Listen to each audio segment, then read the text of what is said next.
parents are listening to a principal defend his actions at Vista Charter Elementary School. That's the school we first told you about last week, where an 11-year-old little boy brought a gun to school. Parents were angry that no one told them what had happened.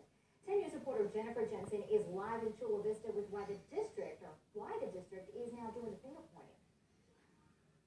Well, Tika and Steve, that meeting for parents got underway about 45 minutes ago in the auditorium you see behind me. They are still in there now, about 100 parents. But when we called the district about the policies put into place when a student brings a gun to school, they were quick to point out the lesson here shouldn't be about what they did or didn't do right, but about responsible gun ownership.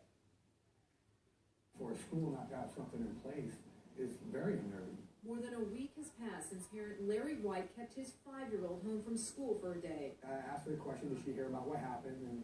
And she said, yeah, a boy brought a gun to school. An 11-year-old student brought a .44 Magnum like this to Feaster Charter Elementary, showing it off to friends, until one of those friends told his parents. I asked her how she felt about it, and she kind of shrugged it off like it really wasn't a big deal. But to him, it is. So much so that he was one of about 100 parents to attend a meeting at the school this morning. The school resource office and the principal stated that there was no policies in place.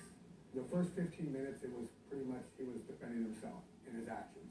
White is referring to Principal Francisco Velasco, who we're told learned of the incident Friday night, but didn't report it until Monday. Well, I explained to him, it wasn't his job to investigate. His immediate response should have been contacting the Chula Vista Police Department immediately, not waiting for the child to have the child come back to school and deal with that issue. It's a gun. We contacted the school district and were told at no point was anyone threatened or harmed. Had an adult seen the weapon on campus, it would have triggered a lockdown. In turn, that would trigger an automated phone message alerting parents. The principal and everybody states it's a learning experience, and I agree, but we should never be at this point. We had a learning experience in Columbine.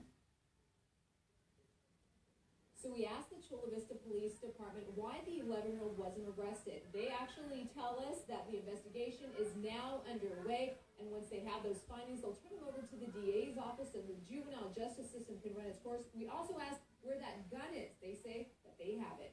We're live here in Chula Vista. Jennifer Jensen, 10 News. All right, Jen, and former Congresswoman Gavin